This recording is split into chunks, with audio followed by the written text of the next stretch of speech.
La Catedral de Santa María de la Huerta acogió este jueves un concierto de la orquesta del Conservatorio Profesional de Música de Tarazona.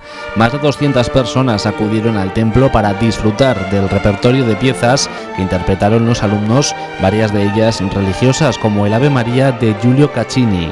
No faltaron obras de compositores como Mozart o Bach. Participaron Irene Val como viola solista y la soprano Teodora Doneva. El próximo domingo 3 de junio a las 12 del mediodía el Teatro Bellas Artes será escenario de otro concierto, en este caso del grupo de cámara Pulsar, perteneciente a la Orquesta de Cuerda Pulsada de los Conservatorios de Aragón.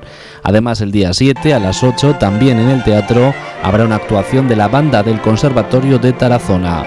Por último, el 8 de junio se celebrará el concierto fin de curso de los alumnos de este centro profesional de música en colaboración con el Ayuntamiento de Tarazona.